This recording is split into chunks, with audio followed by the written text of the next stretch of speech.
नमस्कार दोस्तों, OCN network में आपका स्वागत है।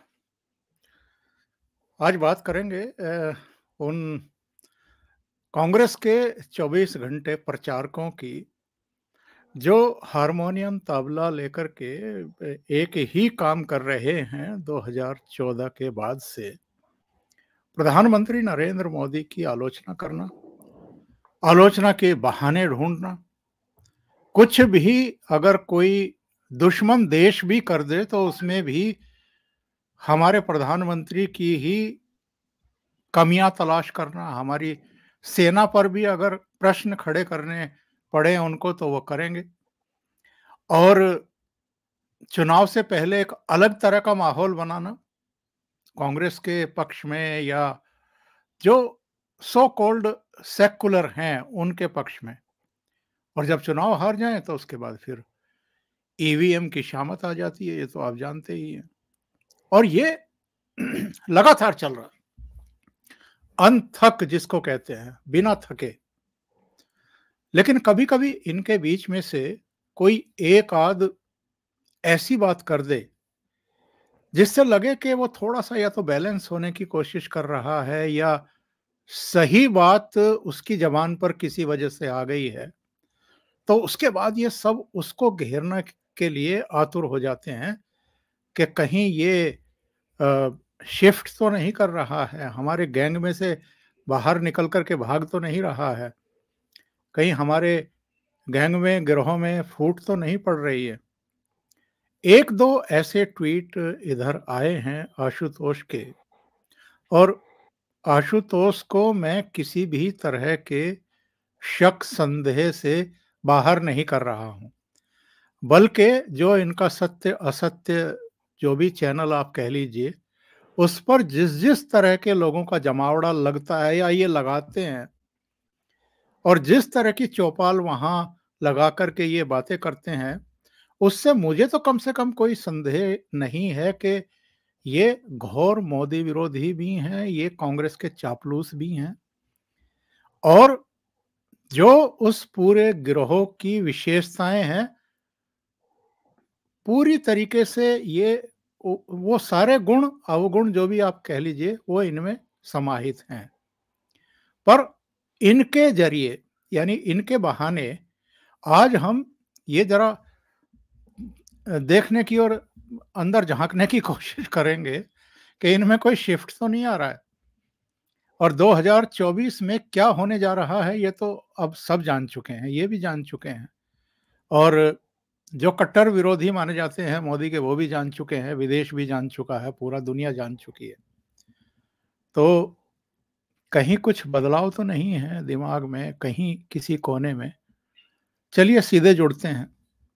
मेरे साथ जुड़ रहे हैं डॉक्टर अविनाश सिंह, और उनसे ज़रा जानने की कोशिश करेंगे क्योंकि वो ज़रा बहुत बारीकी से इन सब पर नज़र रखते हैं। अविनाश जी से जुड़ते हैं, चर्चा को आगे बढ़ाते हैं। अविनाश जी, नमस्कार, बहुत स्वागत है आपका। प्रणाम सर, आपको और सभी दर्शकों को भी। मैं आपको और दर्शकों को एक ट्वीट पढ़वाता हूँ आशुतोष का, आपने तो पढ़ लिया होगा खैर। जी, जी। लिखते हैं, तो मेरे बारे में ये तय कर दिया गया कि मैं भी गोदी मीडिया हो गया।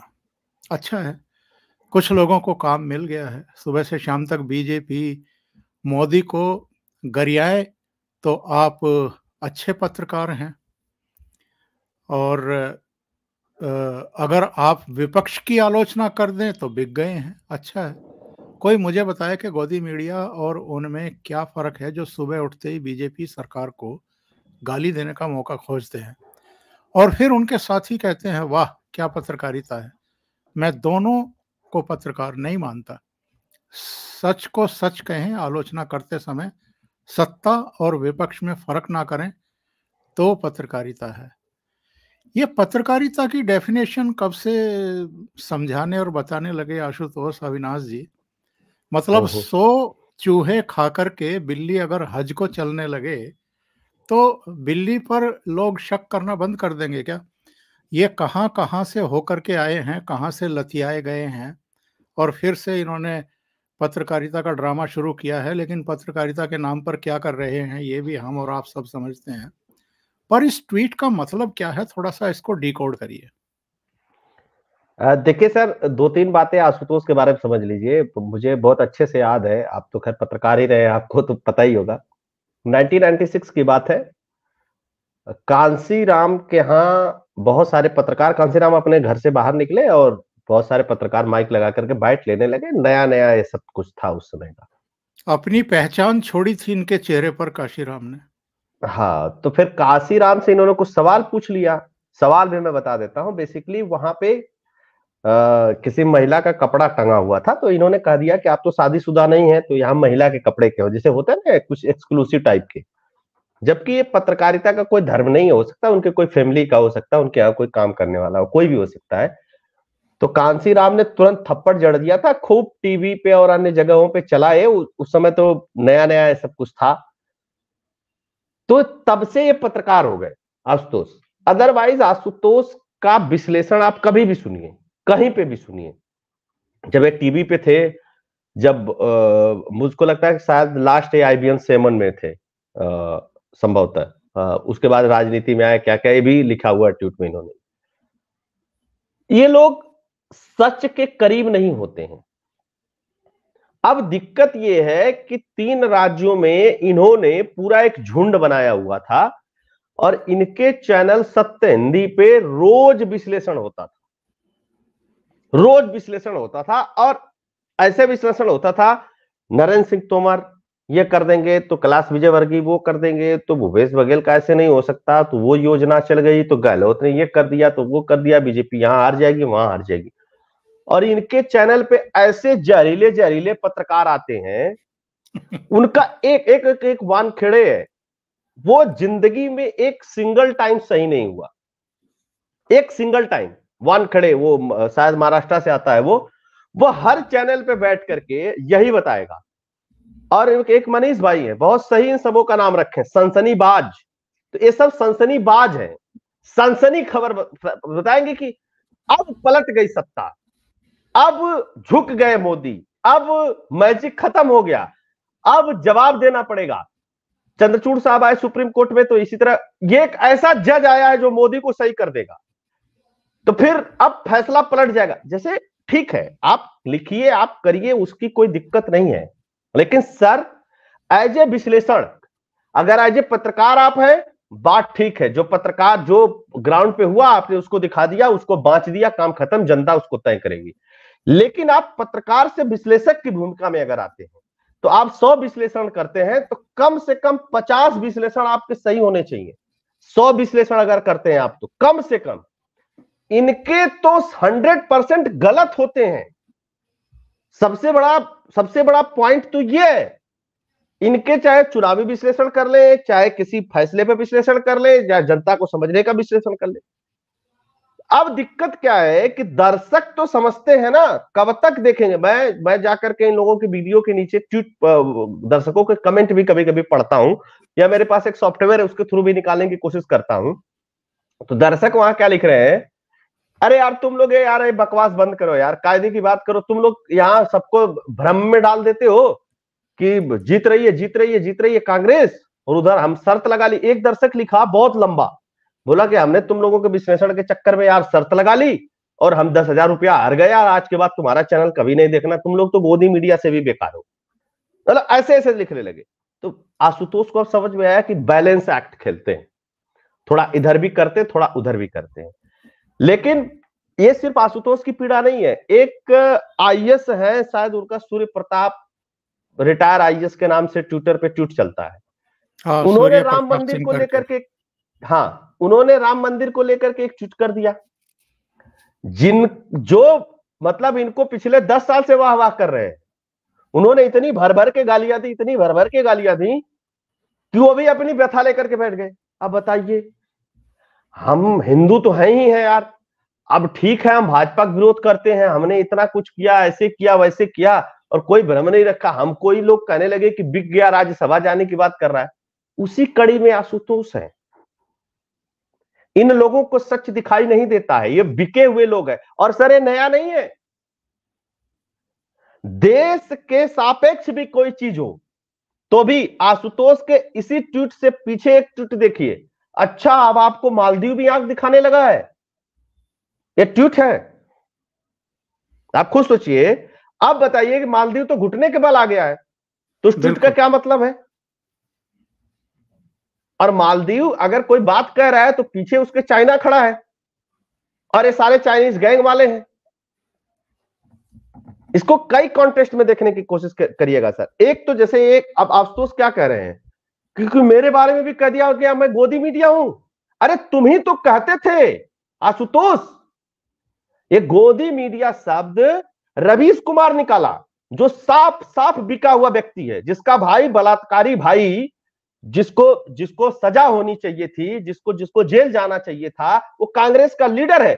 और एक मंत्री के दलित बेटी के साथ उसका एक कांड हुआ, 6 महीने फरार रहा। रवीश कुमार ने कितना एपिसोड किया उस पर? हिंडनबर्ग को लेकर के धनिया बो दिया इन लोगों ने, हिंडनबर्ग को लेकर के एकदम धनिया बोए रखा इन्होंने। देश के संबंध में कोई भी चीज हो, अब बताइए कि अमिताभ बच्चन से लेकर के शाहरुख खान से लेकर के सलमान खान से लेकर के पूरा बॉलीवुड जो सबसे ज्यादा मालदीव जाता है सर, वो सब भारत के पक्ष में है। इजराइल भारत के पक्ष में है। चाइना तक कह दिया कि हम इस घटना के पीछे नहीं है, हम नहीं चाहते हैं कि मालदीव और भारत के रिश्ते खराब हो। पूरी दुनिया भारत के साथ खड़ी हो गई। पूरे भारत का सेलिब्रिटी वर्ग, सचिन तेंदुलकर से लेकर विराट कोहली तक, अपने देश के साथ खड़े हो गए। और ये लोग अभी भी विदेश के साथ खड़े हैं। मोदी को हराने के लिए जनता इसका भी असेसमेंट करेगी सर। चैनल पे 10 मिलियन 5 मिलियन फॉलोअर हो जाने से कुछ नहीं होता है। 140 करोड़ की जनता है, असेसमेंट बहुत अच्छे से करती है। और जब जनता असेसमेंट जिसका कर देती है ना, वो बाहर हो जाता है। वही व्यथा है इनकी। ये कह रहे हैं कि सुबह से शाम तक मोदी और बीजेपी को गरियाए थे अच्छे पत्रकार, मतलब ये स्वीकार कर रहे हैं, ये स्वीकार कर रहे हैं कि इस देश में एक गैंग है पत्रकारों की, जो दिन भर मोदी को गरियाती है और लोग उनको अच्छे पत्रकार कहते हैं। और इन सबके जो गुरु है वो रवीश कुमार है। फिर कह रहे हैं आलोचना कर दे तो बिक गए। अच्छा, तो बिक तो तभी भी गए हो, बिके हुए पहले से ही हो, सबको पता है। उसके बाद मुझे बताइए कि गोदी मीडिया और इसमें क्या फर्क है? तो एक्सेप्ट कर लो ना कि वो भी गोदी मीडिया, ये भी गोदी मीडिया। मान लो कि ये भाजपा के गोद में खेलते हो, कांग्रेस के गोद में खेलते हैं। जब बात इतनी क्लियर है तो इतनी क्लियर मानने में क्या दिक्कत है? अच्छा, दूसरी बात क्या है, आलोचना बहुत लोग करना चाहते हैं मोदी सरकार के बहुत सारी चीजों का सर, जहां गड़बड़ियां है। लेकिन तुम लोगों की हरकत देख के ये होता है कि ये बैलेंसिंग तो करनी ही पड़ेगी। जब तुम मिलियन मिलियन फॉलोअर लेकर के वहां पे इतने सीनियर पत्रकार, कौन पत्रकार है, हम पता नहीं कौन से झंडा गाड़े हैं, हम बता रहे हैं आपको, ग्राउंड पे हम घूम करके आए हैं। छत्तीसगढ़ में तो भाई साहब बीजेपी का कोई नाम लेने वाला नहीं है। और मध्य प्रदेश में शिवराज सिंह चौहान के खिलाफ और मोदी के खिलाफ इतनी जबरदस्त लहर चल रही है विरोध की कि आप कुछ है ही नहीं। जबकि मैं कोई पत्रकार नहीं सर, मैं एक इंजीनियर हूं, मैं एज ए विश्लेषक अपने आप को प्रस्तुत करता हूं। मैंने आप ही के चैनल पे बैठ करके कहा कि सर ये जितने सर्वे आ रहे हैं लाडली बहना योजना के उन आदिवासी गरीब महिला जो 2000-3000 रुपया कमाती हैं, जिनके पास फोन नहीं है, टीवी नहीं है, क्या यह सर्वे रिपोर्ट, सर्वे उनके यहां तक पहुंचा है? अगर नहीं पहुंचा है तो सारे गलत हो जाएंगे। ये बहुत सिंपल सी बात थी। क्योंकि हम लोगों को कितने दिन झूठ बोलेंगे सर, जबरदस्ती कितने दिन जिताएंगे? दर्शक भी तो देख रहा है ना, वो कहेगा ना कि अरे यार ओमकार जी तो ऐसे ही जबरदस्ती कहते रहते हैं, अविनाश भी आते हैं ऐसे ही कुछ भी बोल करके चले जाते हैं, इसका कोई मतलब नहीं है। तो ये इनका मतलब है सर। एक ट्वीट मैंने आपको भेजा था, अगर आप शेयर कर सके तो दर्शकों के लिए एक बार शेयर कर दीजिएगा। ये देखिए कि कैसे बिके हुए लोग हैं। ये देखिए राजदीप सरदेसाई, जब पाकिस्तान वाला कांड हुआ था और अभिनंदन पाकिस्तान में वो क्रैश हो गया था MiG-21, और उसके बाद अभी एक किताब भी आई है, और किताब में किस तरीके से बताया गया कि 9 मिसाइलें उधर तान दी गई थी। पाकिस्तान के अंदर किस तरीके से गिड़गिड़ा रहा था इमरान खान, एक अपोजिशन का लीडर किस तरीके से वहां की संसद में बोल रहा था कि कांप रहे थे उस समय महमूद शाह कुरैशी। तब ये क्या लिख रहे थे कि we the India may not like this, but the term of pure optics, Imran Khan at the moment is winning the day by talking the moral high ground। मतलब इमरान खान की तारीफ हो रही है, ये कर रहा है, ये कोई ज्योति है, उसके बाद ये भी अपने आप को एक पत्रकार बताता है रमन रमन करके, बरखा दत्त हो गई सर, शोभा डे, ठीक है, हरिंदर बाजवा, ये सब ना भारत के प्रधानमंत्री की तारीफ कर रहे हैं। प्रधानमंत्री को तो छोड़ दीजिए, उनसे तो जलन ही है। अरे देश की कम से कम सेना का, कम से कम एयरफोर्स का तो सम्मान कर देते हैं। वो तो पाकिस्तान का गाने लगे, वो भी इमरान खान का गाने लगे, और उसी बाजवा को पाकिस्तान की पुलिस 2 थप्पड़ मार करके अभी 5 दिन पहले ले आकर के जेल में बंद कर देती है। अभी 5 दिन पहले कहानी सर, सबने वीडियो देखा होगा। ये तो अस्तर है इनकी पत्रकारिता का। और राहुल गांधी इन्हीं के मंच पे, इन्हीं के भीड़ में, पत्रकारों की भीड़ में राजीव सरदेसाई को किस तरीके से बेइज्जत कर देता है। उसके बाद भी आ जाएगा, अच्छा मैं आपको एक खबर बताता हूं। क्या खबर है? तुम्हारे पास कोई खबर नहीं, तुम्हारे पास कोई खबर नहीं है। तुम सोचते थे कि जैसे हम किसी जमाने में 10 अखबार के पत्रकार बैठ करके और 10 टीवी के पत्रकार बैठ करके इस देश का नैरेटिव सेट कर देते हैं, वह खत्म कर दिया सोशल मीडिया ने। तुम उधर पोपा करोगे, इधर हम लोग यूट्यूब पे बता डालेंगे जनता को कि नहीं भाई ये वाली बात नहीं है, ये वाली बात है। ये इससे डरे हुए लोग हैं सर। और अभी आप देखिएगा बहुत लोग डरेंगे, क्योंकि अब लोगों को धीरे धीरे समझ में आने लगा कि देखो भाई ऐसा है कि 24 में फिर मोदी बाबा आ रहे हैं, ये तय हो गया है। तो बैलेंसिंग एक्ट सीखो। अगर बैलेंसिंग एक्ट नहीं सीखोगे तो ये दर्शक सब अपने वाले भाग जाएंगे और पड़ोस वाले तो देखते ही नहीं।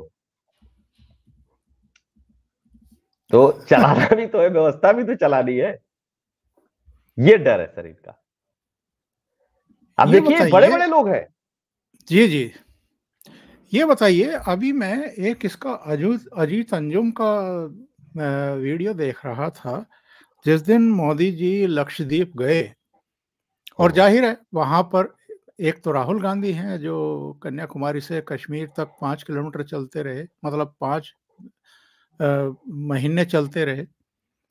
अब वो बताते हैं कि मणिपुर से लेकर के फिर महाराष्ट्र तक कोई 6000 किलोमीटर की दूरी तय करने वाले हैं। पर प्रधानमंत्री नरेंद्र मोदी तो मुश्किल से 500 कदम चले होंगे समुद्र तट पर, और उसका एक वीडियो और कुछ चित्र वगैरह जो है वो प्रकाशित हुए, प्रसारित हुए, और उसके बाद पूरे देश में भी और विदेशों में भी उसी की चर्चा है, और मतलब वही वायरल है। और ये भी सबको पता चल गया है कि वो वहां गए क्यों थे, उनका हेतु क्या था, वो किस किस को क्या क्या मैसेज देना चाहते थे। लेकिन अजीत अंजुम का एक वीडियो देख करके मुझे गुस्सा भी आ रहा था, हंसी भी आ रही थी, इन पर तरस भी आ रहा था।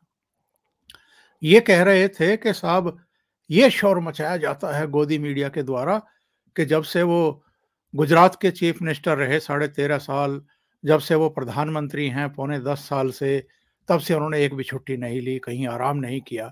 अब देखिए मोदी जी वहां पर जो व्हाइट सैंड है उसमें किस तरीके से एक कुर्सी पर बैठे हुए धूप सेक रहे हैं, आनंद ले रहे हैं, छुट्टियां मना रहे हैं। इनकी समझ पर तरस आना चाहिए, गुस्सा आना चाहिए, या इनकी बेचारगी पर हंसना चाहिए, अविनाश जी? और सर पूरा मैं पूरा आपको एक बात देश, बता देता हूं। पूरा देश समझ गया, मॉरिशस समझ गया, दुनिया समझ गई कि मोदी ने क्या संदेश दिया। इनके भेजे में ये बात नहीं घुसी। मैं सर आपको एक दर्शकों के लिए एक रिकॉर्ड बताता हूं, नाम बता देता हूं मैं। आप चले जाइए 4 PM पे, आप चले जाइए अभिसार पे, आप चले जाइए आशुतोष पे, सत्य हिंदी पे तो कई सारे लोग बैठते हैं, तो एक आख इधर उधर का पोस्टर भी मिल जाएगा आपको। आप चले जाइए पी प्रसन्न वाजपेयी पे, किसी जमाने में आज तक वगैरह चैनल इन्हीं लोगों के भरोसे चलते थे, देश के बहुत बड़े पत्रकार थे। आप रवीश कुमार पे चले, आप सब पे चले जाइए, आप शुरू के 10, 15, 20 वीडियो देख लीजिए किसी के भी, और खासकर प्रसन्न वाजपेयी वगैरह पे चले जाएंगे, अजीत अंजुम पे चले जाएंगे, तो हर थंबनेल में मोदी की फोटो होती है। मुझे तो यह डर है कि मोदी नहीं रहेंगे तो चैनलवा चलेगा कैसे इनका। सबसे बड़ी समस्या तो ये है। एक हमारे यहां कहा जाता है सर सवतिया डाह, है ना, जो सौतन होती है वो दूसरी सौतन से अपने बहुत दुश्मनी रखती है, डाह रखती है, ठीक है। तो ये मोदी के सौतन की तरह हो गए हैं लोग। कि कोई विषय ही नहीं है इनके पास। अच्छा, मोदी कहीं गए, मोदी कहीं से आए, मोदी कहीं बोले, नहीं जहां बोले सुप्रीम कोर्ट भी बोला तो उसमें मोदी घुसा दो, जहां नहीं मोदी वहां पे भी मोदी घुसा दो, और थंबनेल में कहानी कुछ भी हो अंदर, लेकिन मोदी का एक फोटो वहां जमा देते हैं। और मोदी विरोध में जो लोग हैं या जिनको इन लोगों ने रेडिकलाइज किया है वो इनके दर्शक वर्ग है। ठीक है, तो अब मोदी को लाए कैसे? तो मोदी के लिए आज कोई विषय नहीं मिला। अच्छा, मोदी गए थे तमिलनाडु में, तमिलनाडु से गए वो लक्षद्वीप, लक्षद्वीप में गए मोदी और लगभग लगभग 1200 करोड़ रुपए की परियोजनाओं का वहां शिलान्यास किया, उद्घाटन किया। और चूंकि मालदीव को एक संदेश देना था, जी दूसरी बात थी कि लक्षद्वीप को डेवलप करना था, चुनाव भी है, बहुत सारी बातें भी हैं, और सिक्योरिटी पॉइंट ऑफ व्यू से भी लक्षद्वीप को करना था। चूंकि हमारी जो शिपमेंट है 80% एनर्जी शिपमेंट मालदीव के पास से गुजरती है। 80% एनर्जी शिपमेंट की जब मैं बात कर रहा हूं तो मैं तेल और कोयले दोनों की बात कर रहा हूं, और जितना शिपमेंट हमारे देश से आता जाता है उसका 50% मालदीव के पास से गुजरता है। तो चाइना भी वहां pearl of string of pearl बना रहा है उसके लिए, और हम भी डायमंड रिंग बना रहे हैं उसके लिए, उस दोनों कड़ी में महत्वपूर्ण हो जाता है। तो ठीक है भाई, तू अगर बकवास करेगा, चाइना समर्थित वहां पे राष्ट्रपति चुन लिया गया है, तो हमारे पास लक्षद्वीप है 650-700 किलोमीटर दूर है, हम उसको डेवलप कर लेंगे और वहां से नजर रख लेंगे हम। जब हमारे देश के मार्कोस कमांडर सोमालिया के तट पे जाकर के दूसरे देश का जहाज छुड़ा लेते हैं, अपने देश के 15 क्रू मेंबर को छुड़ा लेते हैं, तो हम लक्षद्वीप में अपना बढ़िया बेस बना लेंगे, एक तरफ टूरिज्म भी प्रमोट करेंगे और एक तरफ ये भी चीजें करेंगे, तो फायदा होगा। तो मोदी तो गए थे इसलिए, मोदी वहां घूमने फोटो खिंचाने थोड़े ना गए थे। आप आज तक किसी ने देखा है कि मोदी कहीं गए हो तो वहां पे वो स्पेशल अकेले हो और वहां बीचेस पे फोटो खिंचा रहे हो, स्कूबा ड्राइविंग कर रहे हैं? अरे सर, इस देश के लोगों को इस चीज समझना चाहिए कि 80 साल में 70 साल का एक प्रधानमंत्री है जो जाकर के लक्षद्वीप में स्कूबा ड्राइविंग कर रहा है और बता रहा है कि सिर्फ मालदीव में सुंदरता नहीं है, अपने देश के अंदर भी सुंदरता है और देश के प्रत्येक प्रदेश में सुंदरता है। आप क्यों जाकर के मालदीव में 2 लाख, 2.5 लाख, 3 लाख रुपए का पैकेज लेते हो? और सुनिए, इजी ट्रिप नाम की एक वेबसाइट है, बहुत ज्यादा बुकिंग करती है मालदीव की। उसका सीईओ आया, उसने अपने बिजनेस की चिंता नहीं की, उसने कहा कि आज से बुकिंग ही बंद है मालदीव की। ठीक है, मेक माई ट्रिप के लिए अनइंस्टॉल का कैंपेन चल गया, वहां के 3 मंत्री सस्पेंड हो गए, वहां का राजदूत को 5 मिनट में बुला करके जयशंकर ने मंत्रालय से बाहर कर दिया, और अजीत अंजुम को अलग ही सूझ रहा है। बेसिकली ये लोग पत्रकार नहीं है, मैं आपको बता रहा हूं कि इसी तरह भाजपा आती रही सत्ता में सर ना, तो आप 25-26 में देखिएगा ये माइक तोड़ के नाचेंगे ये लोग। मतलब इनको समझ में ही नहीं आ रहा है कि हम लोग इतना बोलते हैं तब भी मोदी की सत्ता बदल क्यों नहीं जाती। पहले तो हम इतने बड़े पत्रकार थे कि हम मंत्रालय तय करते थे, हम सत्ता तय करते थे।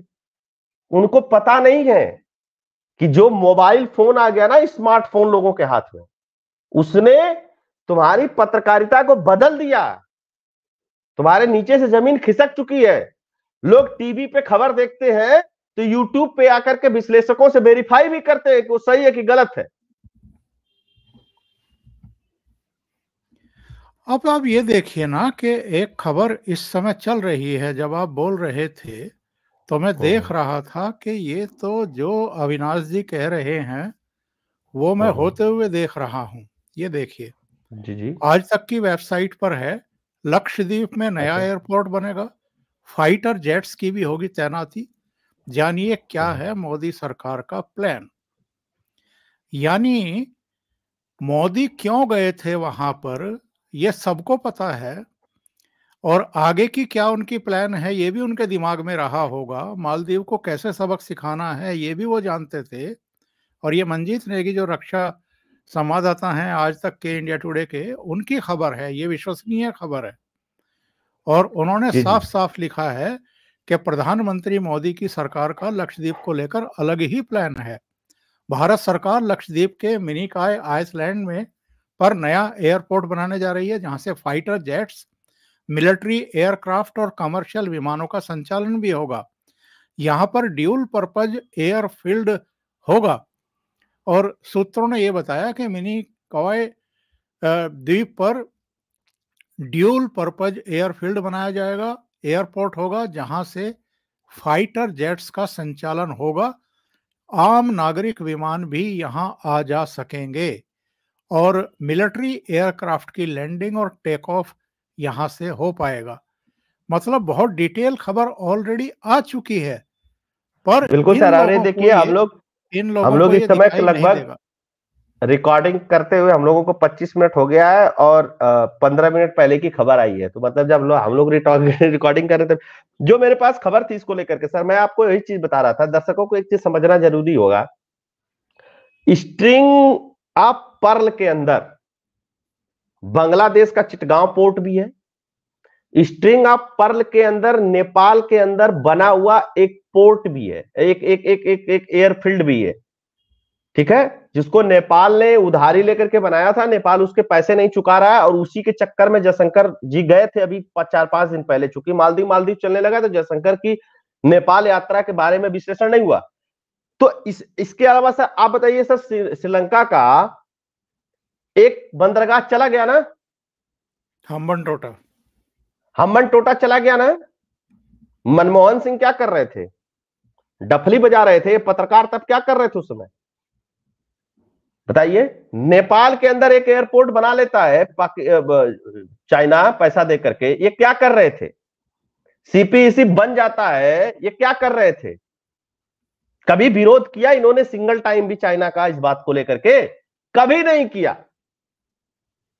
आपकी कोई स्ट्रेटजी थी? आप देखेंगे कि इनका काउंटर करने के लिए सबसे पहली बार 2015 में मोदी सरकार ने इसकी पहल शुरू की, जब वो मलक्का जलडबरू मध्य के बीच से चीजों को सही करने। आपको पता होगा सर, G20 के समय में जब G20 देश में हो रहा था तो आसियान शिखर सम्मेलन उसी समय था और आसियान का पार्ट नहीं है भारत। नरेंद्र मोदी इनवाइटरी थे वहां पे एज ए गेस्ट।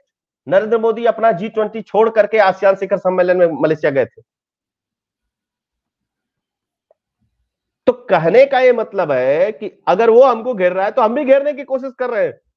उसी क्रम में मंगोलिया भी गए थे प्रधानमंत्री के बाद राजनाथ सिंह भी मंगोलिया गए थे, राजनाथ सिंह के बाद जयशंकर भी मंगोलिया गए थे। क्यों मंगोलिया गए थे? क्योंकि हम वो बना रहे हैं। उसके बाद जापान के रास्ते, उसके बाद ऑस्ट्रेलिया के रास्ते।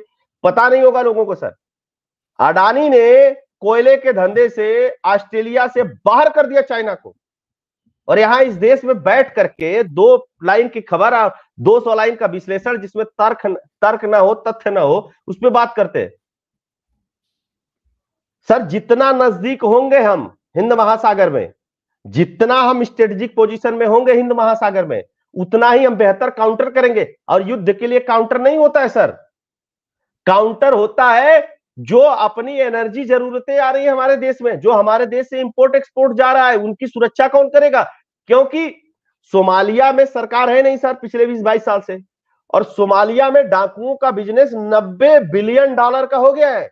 आप सुनेंगे तो आश्चर्य करेंगे कि डकैती का भी कोई धंधा होता है। हाँ बिल्कुल होता है सर। सोमालिया के जो डकैत है उनका बिजनेस $90 बिलियन का हो गया है, और दुनिया के और देश लूटे हुए जहाज से लूटे हुए सामान खरीदते भी हैं। यह भी समझ लीजिए। आप काउंटर कैसे करेंगे? लाइबेरिया का एक जहाज जा रहा था, उस पे 21 क्रू मेंबर थे, 15 भारत के थे। भारत के पास खबर आई तटरक्षक बल के पास, भारत ने तुरंत वहां शिप लगा दिया, मार्कोस कमांडो लगा दिए और सबको छुड़ा करके लेके आया और जहाज सही करके रवाना कर दिया। कहां पे किया? मलेशिया के तट पे जाकर के किया। क्यों किया? क्योंकि आप स्ट्रेटेजिक पोजीशन पे बैठे रहेंगे, आपके पास इक्विपमेंट रहेंगे, आपके पास जवाब देने वाली सरकार रहेगी, तो इसलिए आप कर पाएंगे सर। यह समझना बहुत जरूरी है। ये ऐसा थोड़ा ही है कि उठे आंखों पोंछ करके, हाँ कहां है तो अच्छा मोदी यहां चले गए तो चल जाओ आलोचना कर दें। इस तरह तो सब लोग बता देंगे कि अगर ऐसा हो गया तो वैसा हो गया। ये वही लोग हैं जो राजनाथ को प्रधानमंत्री बनवाने लगते हैं, ये वही लोग हैं गडकरी से मनमुटाव बताने लगते हैं, ये वही लोग हैं कि 10 दिन तक खबर चलाए कि योगी को कभी भी हटा सकते हैं। मतलब क्या मजा आता है यार इस तरीके की फर्जी चीजें चलाने में। बहस कर रही है तो सही तरीके की चीजों पे करो। और ये कितने बेशर्म लोग हैं। दिल्ली में कोई गैर भाजपा मुख्यमंत्री बनता है, आम आदमी पार्टी जीतती है तो ईवीएम ठीक है। पंजाब में भगवंत मान बन जाते हैं, ईवीएम ठीक है। पश्चिम बंगाल में ममता बनर्जी चुनाव जीत जाती है, ईवीएम ठीक है। इसी तरीके से अलग अलग राज्यों में नवीन बाबू जीतते हैं तो जगन मोहन रेड्डी जीतते हैं तो सब ठीक है।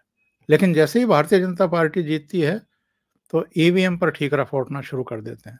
अभी जयराम रमेश ने एक चिट्ठी लिखी कि वीवीपैट को लेकर के हम चर्चा करना चाहते हैं, टाइम दीजिए। चुनाव आयोग ने टका-सा जवाब दे दिया। उनको कहा कि वीवीपैट को लेकर के और चुनाव प्रक्रिया को लेकर के हमें कोई कन्फ्यूजन नहीं है। हम विश्वस्त हैं और हमारा पूरा यकीन है, हमें कोई चर्चा नहीं करनी। इसी तरह का जवाब दिया जाना चाहिए था पहले भी, जब इन्होंने वितंडा खड़ा किया था। इधर आशुतोष का एक और ट्वीट जो है, जिस पर मेरी नज़र पड़ी। क्या लिखते हैं? ईवीएम पर फालतू की बहस बंद होनी चाहिए। ये भी एक धंधा हो गया है। या तो पुख्ता सबूत लाओ या फिर चुप रहो। ऐसी बकवासबाजी से लोकतंत्र में लोगों का भरोसा कम होता है और तानाशाही या फिर अराजकता का रास्ता खुलता है।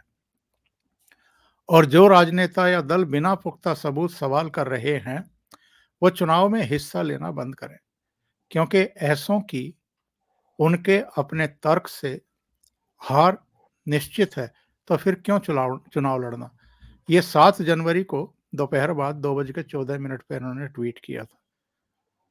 और जाहिर है जयराम रमेश और कांग्रेस पर ही सवाल खड़े कर रहे हैं, या जो 24 घंटे के प्रचारक हैं कांग्रेस के, वो जो सवाल खड़े करते हैं शायद उन पर सवाल खड़े कर रहे हैं। मैं तो कहूँगा कि अपने ऊपर भी सवाल खड़े कर रहे हैं, क्योंकि अतीत में इन्होंने और असत्य हिंदी ने पता नहीं कितनी बार ईवीएम का रोना रोया होगा।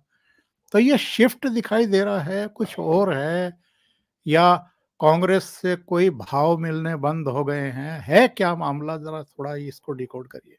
वही बात है सर, कांग्रेस से भाव मिलना बंद हो गया है, दर्शक रोज गाली दे रहे हैं, इनकी एक भी बात सही नहीं हो रही है, तो इसलिए ये कहना शुरू कर दिए हैं। और आशुतोष से कई बार मैं 2-4 मंचों पे भी ये इस तरीके की चीजें कहते हुए दिखाई दे रहे हैं। तो अब यहाँ पे एक चीज और समझिएगा सर, आशुतोष के ही चैनल पे 50 बार ईवीएम को लेकर के चर्चा हुई है। मैं मतलब चिप लेवल डिजाइन का ही व्यक्ति हूं मैं, आप जानते हैं मैं बाय प्रोफेशन इंजीनियर हूं, डेटा का ही काम करता हूं, आईओटी पे बहुत काम किया, एआई पे बहुत काम किया। जो ईवीएम की मूल डिजाइन है ना सर, वह लोगों को संभवतः पता ही नहीं है इनको। जब चुनाव आयोग ने कहा था कि आप अपना याद रखिएगा 18 और 19 की 18 की बात है, 18 के लास्ट की बात है, एक इंडियन अमेरिकन इंजीनियर ने कहा कि मैं ईवीएम हैक करके दिखाऊंगा, और उसका हैकथॉन रखा गया लंदन के अंदर। भारत से गए थे कपिल सिब्बल, बाद में कपिल सिब्बल ने उस पर माफी भी मांगी थी, और वो हैकथॉन रद्द कर दी गई। आम आदमी पार्टी के सौरभ भारद्वाज हैं, मंत्री हैं, वो एक डमी ईवीएम बना करके ले आए थे। बाहर तो हिम्मत हुई नहीं, तो विधानसभा के अंदर दिखा रहे थे, देखो वोट कैसे पड़ गया, वोट कैसे पड़ गया। इन सब प्रकरण के बाद चुनाव आयोग ने कहा कि आप अपने इंजीनियर बुला लीजिए और कोई एक विधानसभा चूज कर लीजिए, वहां की ईवीएम हम आपको दे देते हैं और आप हैक करके दिखा दीजिए। देखिए सर, चूंकि इलेक्ट्रॉनिक डिवाइस है तो सबको लगता होगा कि इलेक्ट्रॉनिक डिवाइस है तो क्यों नहीं हो सकता है। तो क्यों नहीं हो सकता है का तो मतलब यह है कि बैलेट पेपर भी छप सकता है, फर्जी वोट भी पड़ सकते हैं, गड्डियां फट भी सकती है, लाइट बंद हो। मैंने देखा है ना सर, मैं एजेंट बना हूं, मैं ईवीएम में भी एजेंट बना हूं, और जो काउंटिंग होती थी पहले जो बैलेट पेपर से होता था, मैं उसमें भी एजेंट बना हूं। सर लाइट नहीं आती थी, 5 मिनट के लिए बंद कर दिया जाता था, जब तक जनरेटर चालू होता था तब तक गड्डी गायब हो जाती थी, या जो गिनी हुई गड्डियां थी वो मिला दिया जाता था उसको। 50 वोट की एक गड्डी बनती थी सर, समझिएगा इसको, 50 वोट की एक गड्डी बनती थी। फिर उसमें से छटनी होती थी, छटनी हो करके अलग अलग वोट निकलते थे, और फिर क्या खेल होता था, पानी लगा दिया जाता था हाथ पे, स्याही लगा दिया जाता हाथ पे गिनते वक्त, 2 जगह स्याही लग गई, इनवैलिड कर दिया जाता था। तो ये सब खेल देखा है इस देश में। ईवीएम से इनको समस्या अगर है तो आप जाइए और हैक करके दिखाइए चुनाव आयोग से। सुप्रीम कोर्ट में 3 जजों का बेंच इस मामले को देखेंगे सर, प्रशांत भूषण केस लेकर के गए हुए हैं। तो जब सुप्रीम कोर्ट देख रही है इसका मामला, सुप्रीम कोर्ट ने पहले कहा कि सैंपलिंग के लिए 5 वीवीपैट की जगह 10 वीवीपैट की काउंटिंग हो जाए, उसको भी चुनाव आयोग ने मान लिया। तो भैया दोनों बातें आप नहीं कर सकते ना। और मैं आपको बता दूं सर, 35,000 करोड़ रुपए का इन्वेस्टमेंट किया है चुनाव आयोग ने इस प्रक्रिया को लागू करने के लिए। इसको जैसे लोग बोलते हैं ना मुंह से कि इसको हटा दो, तो हटा दो का सलूशन नहीं है। मैं आपको बता दूं सर, जो बैलेट पेपर होता था वही छप जाता था। और विधानसभा के चुनाव छोड़िए, ग्राम प्रधान के, पंचायत मुखिया के चुनाव में छप जाता था। उसी कलर का, उसी तरीके का पेपर छाप करके, उसी का सीरियल नंबर छाप करके, और पड़ गया वो तो काउंटिंग में ऊपर नीचे होगा तो देखा जाएगा, किसी ने ऑब्जेक्शन किया तो देखा जाएगा, नहीं तो गिन दो। ये सब होता था। तो जो बाहर रख करके मैच देखा है ना, वो नहीं समझ सकता कि अंदर क्या होता है। जो अंदर रह करके देखा है ना, वो अब क्या ईवीएम से 1 मिनट में पता चल जाता। और जब भी सर पोलिंग बूथ पे अगर कोई एजेंट बना होगा, अभी चूंकि जितने पत्रकार है कभी जीवन में पोलिंग बूथ पे एजेंट नहीं बने, ये कभी पोलिंग बूथ पे एजेंट बने होंगे तो इनको पता होगा कि 7, सवा 7 बजे जब भी मतदान शुरू होना होता है, उससे 1 घंटा पहले एजेंटों को बुलाया जाता है सारी पार्टी के। उनका फोटो लिया जाता है, उनका आधार लिया जाता है, या उनकी वोटर आईडी ली जाती है। उसके बाद उनसे मॉक टेस्ट करवाया जाता है। वहां पे टेस्ट करवाने के बाद ईवीएम को सील किया जाता है। और जब दोबारा ईवीएम खोली जाती है सर, तो फिर से उसी सील को देखा जाता है। वहां पे वही एजेंट होते हैं और वो देखते हैं सील को कि सील टूटी हुई तो नहीं है। उसके बाद काउंटिंग होती है। एक कोई अच्छा एक बात बताइए सर, कभी भी ईवीएम के अंदर बीजेपी, कांग्रेस, भाजपा कुछ नहीं फीड होता है। मैं सर आपको बता दूं, दर्शकों को एक जानकारी के लिए बता दूं, एक ऐसा पन्ना लगाया जाता है ईवीएम के अंदर, 16 बटन होती है एक उसमें, समझिएगा सर, 16 बटन होती है। जैसे कि अब बताइए सर, किसी विधानसभा में 7-8 दिन पहले पता चलता है कि कितने कैंडिडेट होंगे, तब तक ईवीएम टेस्टिंग हो चुकी होती है, तब तक ईवीएम का सब कुछ हो चुका होता है। और विधानसभा वाइज जब ईवीएम आती है तो सारे पार्टी के लोगों को बुलाया जाता है, तब भी टेस्टिंग होती है सर। और ये कागज उसी के ऊपर चिपका दिया जाता है सर, सिर्फ बैलेट पेपर का। ईवीएम के अंदर कोई भाजपा कांग्रेस नहीं होता सर,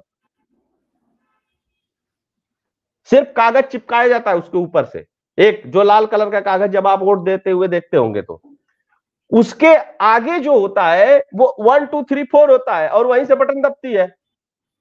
और उसी कागज के बटन पे अब वीवीपैट को सेट कर दिया गया है, वहीं से वो पर्ची एक निकाल करके दे देता है आप किसको वोट दिए हो। तो इतना फेयर ये चीज है। अब चूंकि लोग टेक्निकल नहीं है, या टेक्निकल होने के साथ साथ आपको काम करना पड़ेगा, आपको पोलिंग बूथ पे एजेंट बनना पड़ेगा, आपको काउंटिंग में एजेंट बनना पड़ेगा, तब आपको समझ में आएगा। और जब काउंटिंग होती है सर, तब बैलेट यूनिट से नहीं जोड़ा जाता है उसको, ये भी नहीं पता होगा लोगों को। बाहर से तो कुछ भी अफवाह उड़ा दीजिए। तो ये कहानी है जी। अविनाश जी, बहुत बहुत धन्यवाद ओसीएन नेटवर्क के लिए समय निकालने के लिए और कई महत्वपूर्ण मुद्दों पर चर्चा करने के लिए। जय Hind. Thank you so much. नमस्कार।